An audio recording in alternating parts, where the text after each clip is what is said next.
first 3 to 5 seconds of meeting you, in case you don't have kids, everyone you care about dies like pigs in hell.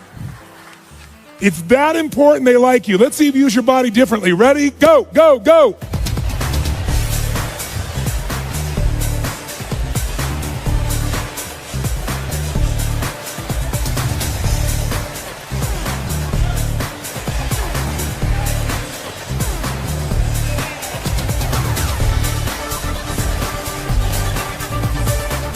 All right, did that feel better, yes or no? Yes or no? Did you use more of your body, yes or no? More of your face, yes or no? Did you breathe more full or more shallow? Did you talk louder or quieter? Did you move faster or slower? Did you hesitate or go straight for them? Did it feel good? Why? Because emotion is created by motion. If you use more of what God has given you, you will feel more. But most of us have learned to shrink how we use our bodies in the cultures we live in today. Most people's idea of exercise is fill the tub, pull the plug, and fight the current. People get injured typing today. Ooh, that hurts. Scary. Use your body, you will feel more alive. And the same thing is true with these couples. Now, was that the best greeting you're capable of giving another human being? Yes or no? Some of you are saying yes, most of you are saying no. Let's review the exercise. I said if you don't give your best, everyone you care about dies like pigs in hell.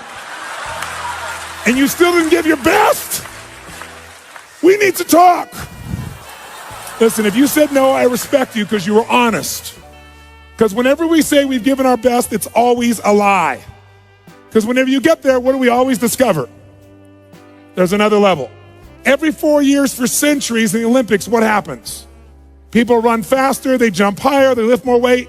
Every 4 years for thousands of years. How has this happened? Drugs, that's how. No. No, that was just a recent thing. The point of the matter is, whenever you get to where you think your best is, it opens up another possibility. And this is what couples have to see. They think they've already had their best days in the beginning. And some of us have been guilty of encouraging or agreeing with that. And that's the worst thing you could possibly do. This idea, when I first started coming out doing the things I was doing, I'll never forget, the attacks on me was, he's raising people's expectations and they're gonna be disappointed. I hope the hell so. Disappointment. If you don't have a higher expectation and get disappointed, you're not going for anything. You're not alive. And besides, that disappointment will either drive you or crush you. You get to decide which one it's going to be. Absolutely. So, since that clearly wasn't the best one you're capable of giving, we have to take up one more level. You say, what are we going to do, get naked? No. This time what I want you to do is I want you to greet people like they're your long-lost lover or best friend. Like, oh my God, look, it's Mary. Look at her. Oh my God, there she is. Ah! I want you to greet people like your long-lost lover or best friend. Ready, go, go, go.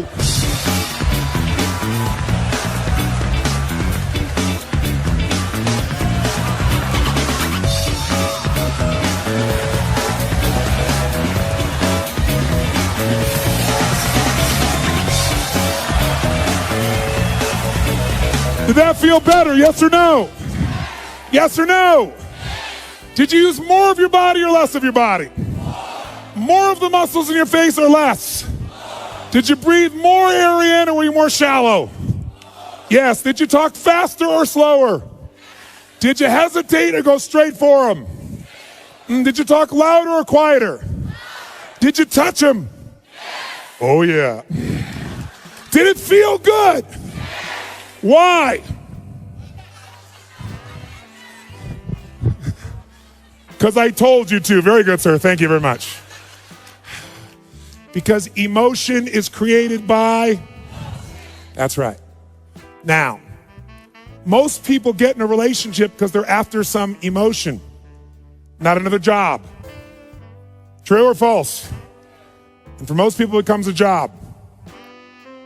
And then many people encourage them to stay with the job, which is a nice thing. But wouldn't it be nicer to have them enjoy the job and not have it feel like a job? And the only way to do that is we've got to rejuvenate the individual. There's nothing worse, nothing on earth, than two emotionally unfit people put together. Because what is a relationship's purpose? Why do we get in relationships? Someone tell me. To grow, to experience love, to be happy, to learn deep spiritual lessons, to have someone to be to. Thank you, sir. Very good. Someone to be to. Now, here's what's interesting. Everything you would say to me, whatever you're going to say to me about why we get in a relationship, underneath it, if you say, so we can make a difference in the world together. But why do you want to make a difference? Because it's going to make you feel something. There's only one reason we get in a relationship: to magnify human emotion. That's it. That's God's gift. How many of you, when you're excited about something, first thing you think about is who you want to tell or share it with? How many of you have relate to this in some way? Say, I. So some people use a friend, but the intimate relationship, if it's not only safe, but there's real love and passion there, there's no greater place. If there's trust, if there's respect, there's no greater place for this. But the challenge, of course, is most people don't have it at that level. And one of the reasons, again, is there's not that emotional fitness. Here's what you got to know. People feel they find their center of gravity and then they blame their partner. And here's what I mean by this. When 9/11 happened, I'll never forget, I had this experience. I was in Hawaii. I was doing a program there for a couple thousand people from 45 countries. We were translating 4 languages simultaneously. It was a 10-day program I used to do that was full tilt from 8 in the morning to midnight.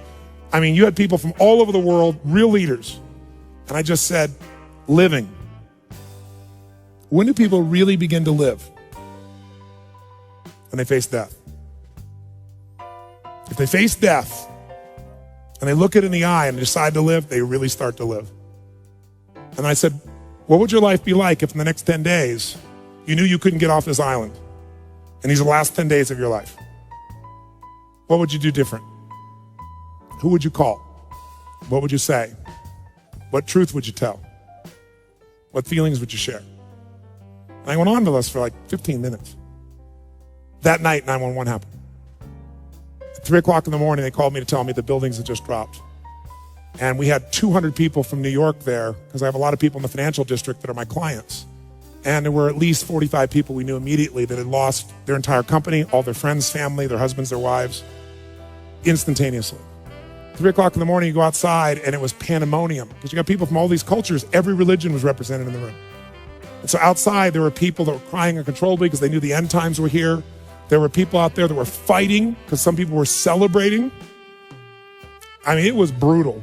No one thought I'd get everybody in the room. I got them in the room, and I said, today is about emotional mastery. That was the scheduled portion of that day it was supposed to be.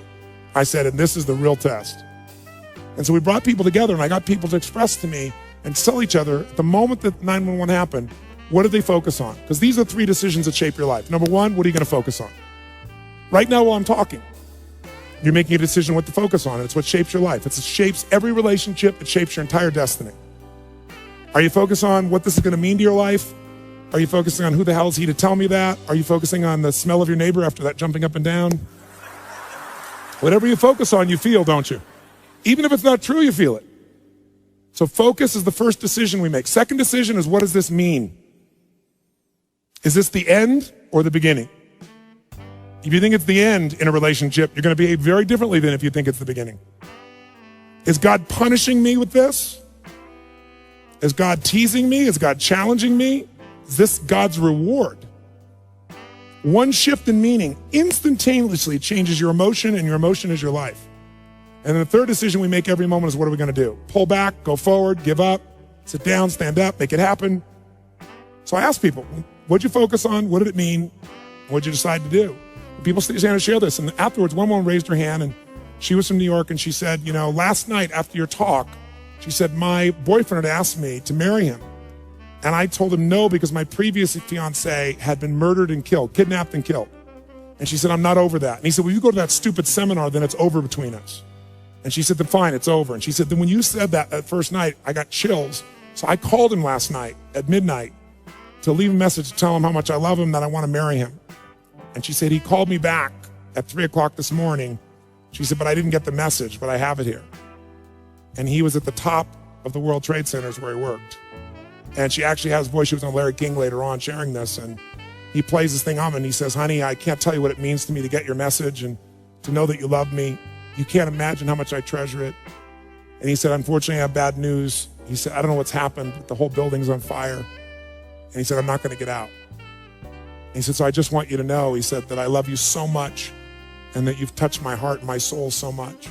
And if there's only one thing I could say to you is you must be asking why God would do this to you twice with two different men. He said, I don't know, but maybe it's a lesson, honey, that whatever you do every day of your life, love and don't ever hold it back again. Don't hold back love. Don't hold back anything. Love every day you've got. I love you. And he hung up. Everyone in the room is crying uncontrollably. And then the first man who stands up is a man from Pakistan. He says, I just want to say I'd like to hold your hand and say that I feel sorry for you and cry with you, but frankly, I'm from Pakistan. I'm a Muslim. This is retribution. It was like a war broke out in the room. And so I brought him on stage, and I brought a man on stage who was an Israeli man who truly was, to say the least, more than upset with this man. He has family in the occupied territories. He worked in the Twin Towers, so if he'd been there that day, he'd been dead if he wasn't at the seminar. And we merged these people. But the biggest lesson I got, they became friends, and they worked together for peace. And it's been, 5 years, whatever it's been now, 6 years. The bottom line, though, is this. I noticed something that day. Angry people got angry. Sad people got sad. Worried people worried. Loving people loved. This one woman was so pissed off. So I went around and asked her about things. She wasn't from America. She knows no one in New York City. This didn't affect her in any way, and yet she was raging about this thing. I said, you just get pissed off all the time. You use rage all the time. And she kind of smiled and goes, well, it's kind of like jet fuel. I brought up this woman who worked in the hospitals in New York, and she was guilty that she wasn't there to help people. But as you dig underneath, she always finds a way to be guilty. Here's my point. People, how many of you know somebody who always finds a way to be pissed off no matter what happens? How many know somebody like this? Say, I. And how many of you know somebody that isn't funny, but they think they are? And they laugh so hard at their own jokes that you find yourself laughing too. How many got somebody like this? Say, I. Who do you want to be with? Not hard to figure out, is it? Emotions are a habit. And when we go to relationship, all we do is magnify them. And then we find reasons to back them up. Those people use 911, as horrible as it was. I said to them, all of them, you could be feeling this sad, you're gonna feel this sad, as horrible as it is that 3,000 people died. Guess what? 4,000 people die of cancer and heart disease every day in this country. And they're men, women, children, aunts, uncles, mothers, and you're not sitting around crying about them every day. Why are you so selective in your compassion? Because what we did is focus on it, and then people use that to produce an emotion. That's what people do in a relationship. You want to change a relationship? Change the primary emotion that person lives in. You want to do that? Retrain their body is one way. Only one. I'm going to give you a couple, but that's one. And the best way to do that is only if you can done it to yourself. So let's take this up one notch. Shake your body up. And notice if you sat down already, that ought to give you a clue that energy may not be at the high top of your list. Okay?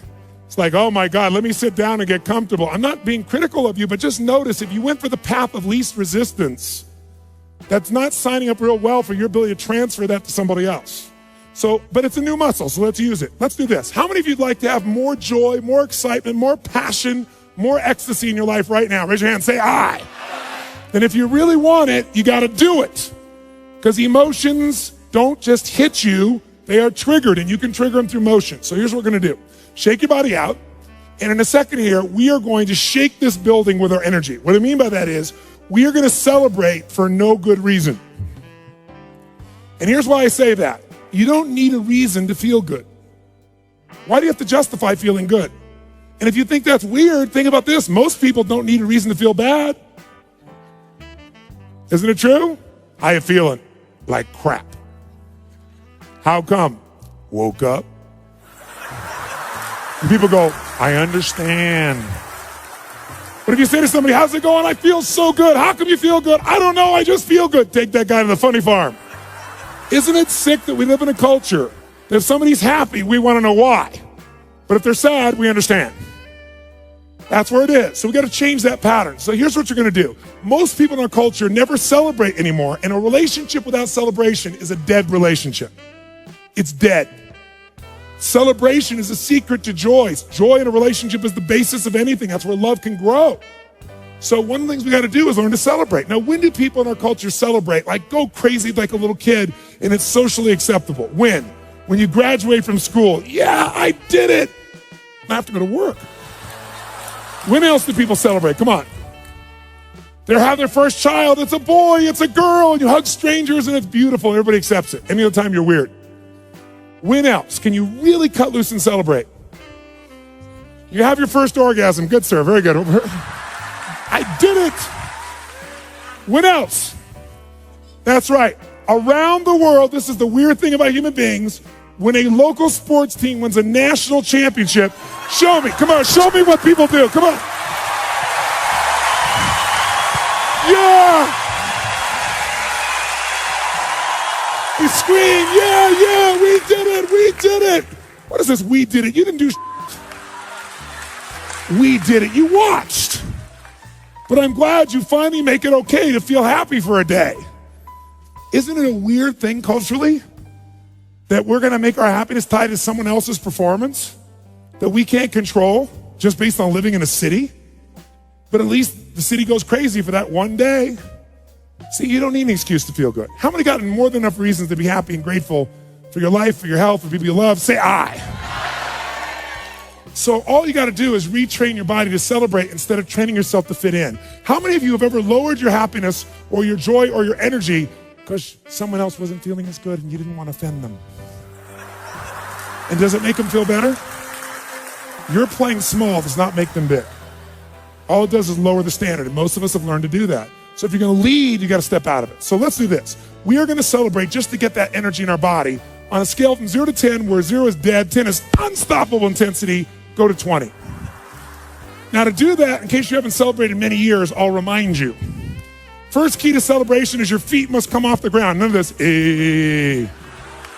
I know it looks cool, but when you actually rise up like this and you extend, you open your diaphragm, which changes your biochemistry instantly. It doesn't happen when you do this. Second key is you must use your voice. How many of you and your kid used to make all kinds of weird noises? Come on. Make some crazy sounds out loud. Come on.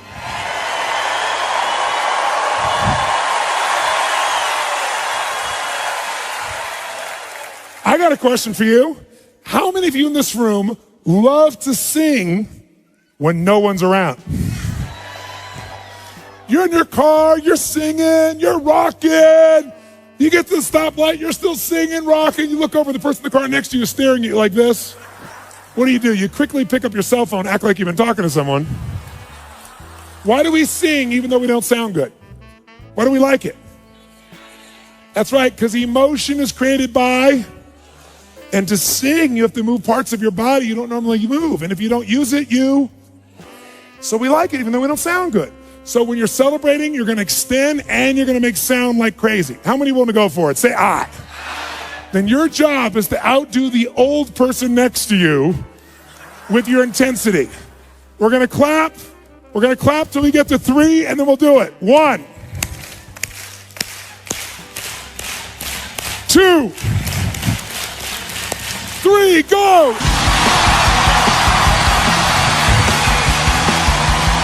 That's it! Come on!